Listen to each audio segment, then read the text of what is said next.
नमस्कार. धम्मपदातील एका अशा कथेमध्ये आपलं स्वागत आहे, जी आपल्याला आसक्तीच्या चिखलातून मुक्ततेच्या आकाशात कसं उडायचं हे शिकवते. चला तर मग ह्या विषयात खोलवर जाऊया. आजचा आपला प्रवास कसा असेल? आपण सुरुवात करणार आहोत एका प्राचीन विहारातील कुजबुजीने. मग पाहूया बुद्धांनी सांगितलेली एक खास गाथा, त्यातून अनासक्त मनाचं मानसशास्त्र उलगडूया आणि सगळ्यात महत्त्वाचं, हे सगळं ज्ञान आपल्या आजच्या आयुष्यात कसं वापरायचं हेही समजून घेऊया. चला तर मग थेट जाऊया वेळुवन विहारात. कल्पना करा, वस्सा म्हणजे पावसाळी एकांतवासाचा काळ नुकताच संपलाय. सगळीकडे एक प्रकारची शांतता आणि उत्सुकता पसरलेली आहे. जरा डोळे मिटून कल्पना करा. 3 महिन्यांच्या पावसानंतर नुकतीच उघडीप झालीय. ओल्या मातीचा तो एक सुगंध हवेत दरवळतोय, पक्ष्यांचा किलबिलाट पुन्हा सुरू झालाय आणि अशा शांत वातावरणात बुद्धांनी घोषणा केली आहे की ते लवकरच राजगृह सोडून चारिकेला निघणार आहेत. ही बातमी अर्थातच वाऱ्यासारखी विहारात पसरते आणि भिक्खूंमध्ये एक प्रकारची लगबग सुरू होते. कुणी आपली जुनी वस्त्र धुवून त्यांना नैसर्गिक रंगात रंगवतोय, तर कुणी नवीन वस्त्र शिवण्याच्या तयारीत आहे. सगळीकडे एक शांत पण निश्चित तयारी सुरू आहे. आणि याच धावपळीत काही तरुण भिक्खू आदरणीय महाकस्सप थेरांना पाहतात. ते आपली वस्त्र धुत असतात. आता महाकस्सप म्हणजे कोण? तर अत्यंत ज्येष्ठ आणि पूजनीय भिक्खू. राजगृहातील अनेक जण त्यांचे भक्त आहेत, त्यांची सेवा करतात. तर त्यांना वस्त्र धुताना पाहून या तरुण भिक्खूंच्या मनात लगेच शंका येते. ते हे एकमेकांच्या कानात कुजबुजून विचारतात, अरे, महाकस्सपांना इथे एवढा मान मिळतो, एवढी सेवा मिळते, ते हे सगळं सोडून बुद्धांसोबत खरंच जातील का? म्हणजे बघा, त्यांच्या प्रश्नात फक्त कुतूहल नाहीये, तर त्यांच्या स्वतःच्या मनातील आसक्तीचं प्रतिबिंब आहे.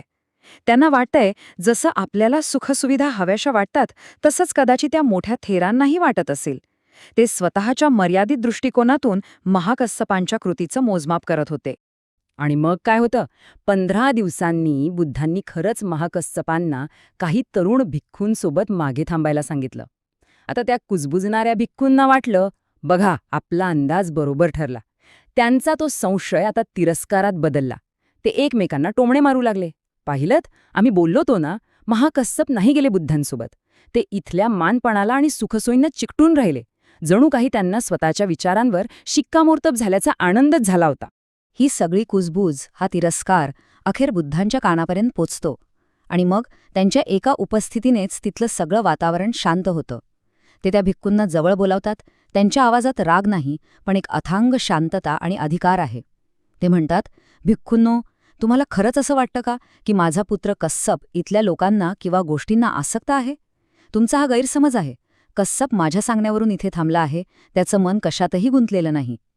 बुद्धांचे हे शब्द त्या भिक्खूंच्या मनातल्या गैरसमजाच्या भिंतीच तोडून टाकतात आणि मग या चुकीच्या विचाराला मुळापासून उपटून काढण्यासाठी आणि अनासक्तीचं खरं स्वरूप समजवण्यासाठी बुद्ध ती प्रसिद्ध गाथा सांगतात. उयुंजन्ति सतिमंतो न निकेते रमन्ति ते हंसाव पल्ललम हित्वा ओकम ओकम जहान्ति ते. या सुंदर पाली गाथेचा अर्थ असा आहे की सजग साधक सतत प्रयत्न करतात, ते घरात रमत नाहीत. जसे हंस चिखलाचं डबकं सोडून जातात, तसंच ते सगळी आसक्ती सोडून देतात. आता यातले काही शब्द खूप महत्त्वाचे आहेत. त्यांचा अर्थ आपण जरा खोलवर जाऊन समजून घेऊया. ह्या गाथेतलं सगळ्यात महत्त्वाचं प्रतीक आहे हंस. बौद्ध विचारांमध्ये हंस म्हणजे फक्त एक पक्षी नाही, तर ते एका ज्ञानी आणि मुक्त मनाचं प्रतीक आहे. विचार करा, राजहंस चिखलाच्या तळ्यात राहतो, पण त्याचे पंख कधीच चिखलानी माखत नाहीत. तो स्वच्छ राहतो आणि जेव्हा त्याला वाटतं तेव्हा तो ते तळ सहज सोडून मोकळ्या आकाशात झेप घेतो. अगदी तसंच ज्ञानी व्यक्ती या जगात राहते, पण सांसारिक मोहांपासून अलिप्त राहते. इथलं चिखल म्हणजे आसक्ती आणि आकाश म्हणजे मुक्ती. हंसाची ही क्षमता म्हणजेच विवेकाची शक्ती. आणि दुसरा शब्द आहे ओकमोक. याचा शब्दशः अर्थ आहे घरामागून घर, पण ह्याचा खरा अर्थ खूपच खोल आहे. हे फक्त आपल्या विटामातीच्या घरांबद्दल नाहीये. ही आहेत आपली मानसिक घरं, म्हणजे जागा, माणसं, सवयी, आपले विचार, पद, ओळख, ज्या गोष्टींना आपण माझं म्हणून चिकटून राहतो. आपलं मन कसं एका आसक्तीतून सुटून दुसऱ्या आसक्तीकडे धावतं, बरोबर ना? हंस हेच ओकमोक, म्हणजे प्रत्येक प्रकारची मानसिक आणि भौतिक आसक्ती सोडून देतो. तर मग त्या तरुण भिक्खूंच्या आणि महाकस्सपांच्या विचारसरणीत नेमका फरक काय होता? हा फरक समजून घेतला की या गाथेचं सार आपल्या लक्षात येईल. इथे बघा, हे अगदी स्पष्ट दिसतंय. ते भिक्खू जे काही विचार करत होते ते महाकस्सबबद्दल नव्हतं, ते त्यांच्या स्वतःच्या मनाचं प्रतिबिंब होतं. त्यांना वाटलं की महाकस्सब सुद्धा मान सन्मान आणि सुखसोयींच्या लोभानेच थांबलेत, कारण त्यांच्या स्वतःसाठी हेच महत्वाचं होतं. पण महाकस्सपांची वास्तविकता पूर्णपणे वेगळी होती.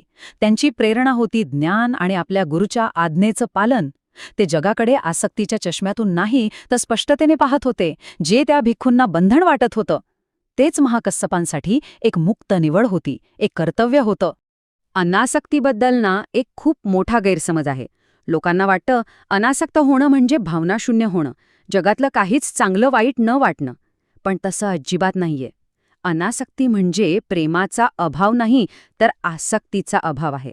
ही एक अशी मानसिक अवस्था आहे जिथे आपण लोकांवर, गोष्टींवर प्रेम करतो, त्यांची काळजी घेतो, पण त्यांना चिकटून राहत नाही, त्यांना पकडून ठेवत नाही.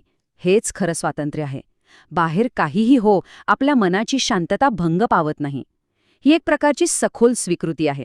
गोष्टी जशा आहेत तशा स्वीकारण्याची क्षमता. ठीक आहे, तर ही झाली प्राचीन गोष्ट. पण या चिखलाच्या डबक्यांचा आजच्या काळात काय अर्थ? ही डबकी आजही आहेत, फक्त त्यांचं स्वरूप बदललंय. चला बघूया. तर मग आपल्या 21व्या शतकातली ही चिखलाची डबकी कोणती आहेत? विचार करण्यासारखा प्रश्न आहे, नाही का? खरं तर ती आपल्या आजूबाजूलाच आहेत. चला काही उदाहरणं पाहूया. पहिलं आणि सगळ्यात कॉमन डबकं, आपलं ऑफिस किंवा कामाची जागा.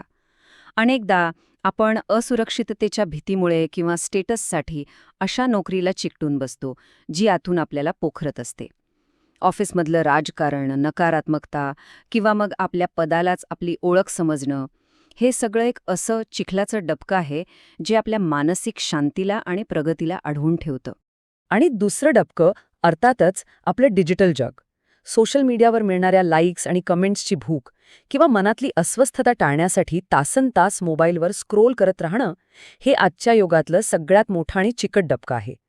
आपण एक खोटी, परफेक्ट ओळख तयार करतो आणि त्याला इतके चिकटून राहतो की आपली खरी ओळखच विसरून जातो. हे डबकं आपल्याला सतत बाहेरून मिळणाऱ्या मान्यतेवर अवलंबून राहायला शिकवतं. आणि तिसरं डबकं म्हणजे आपले नातेसंबंध. कधीकधी आपण फक्त सवयीमुळे किंवा एकटेपणाच्या भीतीमुळे अशा नात्यात अडकून राहतो जिथे प्रेम आणि आदर दोन्ही संपलेलं असतं. किंवा मग समोरची व्यक्ती बदललीये हे स्वीकारण्याऐवजी ती पूर्वी कशी होती या आठवणींनाच कवटाळून बसतो. एक गोष्ट लक्षात ठेवली पाहिजे, प्रेम हे वाहत्या नदीसारखं असतं, मुक्त, आणि आसक्ती ती साखळीसारखी असते, जी दोघांनाही जखडून ठेवते. ठीक आहे, मग या सगळ्या आधुनिक चिखलाच्या डबक्यांमधून बाहेर पडायचं कसं? तर या गाथेतून प्रेरणा घेऊन आपण एक सोपा, प्रॅक्टिकल मार्ग तयार करू शकतो. चला, याला हंसाची सविवेक कृती म्हणूया. ही एक सोपी पण खूप प्रभावी मानसिक क्रिया आहे. पहिली पायरी, आपल्या आयुष्यातलं ते डबकं प्रामाणिकपणे ओळखा. ते ऑफिस आहे, सोशल मीडिया आहे की एखादं नातं, त्याला नाव द्या. दुसरी पायरी, त्या आसक्तीमुळे मनात येणाऱ्या भावना, भीती, राग, असुरक्षितता यांना न घाबरता, न टाळता फक्त एक साक्षी म्हणून पहा. हा चिखल आहे हे स्वीकारा. आणि तिसरी, सगळ्यात महत्त्वाची पायरी, कल्पना करा की ही आसक्ती सुटल्यावर कसं वाटेल. ते हलकेपण, ते स्वातंत्र्य, जसा हंस चिखलातून निघून मोकळ्या आकाशात उडतो, त्या स्वातंत्र्याची भावना मनात अनुभवा. आणि एक खूप महत्त्वाची गोष्ट, हंसासारखं डबकं सोडण्याचा अर्थ नेहमी नोकरी सोडणं किंवा नातं तोडणंच असा होत नाही. अनेकदा त्याचा अर्थ असतो की त्याच परिस्थितीत राहून त्याबद्दलची मानसिक आसक्ती सोडून देणं. हा बाहेरच्या बदलापेक्षा आतल्या बदलाचा प्रवास आहे. आपल्याला परिस्थिती नाही तर परिस्थितीशी असलेलं आपलं नातं बदलायचंय. तर मग आजच्या ह्या विश्लेषणाच्या शेवटी एक प्रश्न स्वतःला विचारायला हवा. आपल्या आयुष्यात असं कोणतं चिखलाचं डबकं आहे ज्याला मागे सोडून हंसाप्रमाणे मुक्ततेच्या आकाशात झेप घेण्याची वेळ आता आली आहे?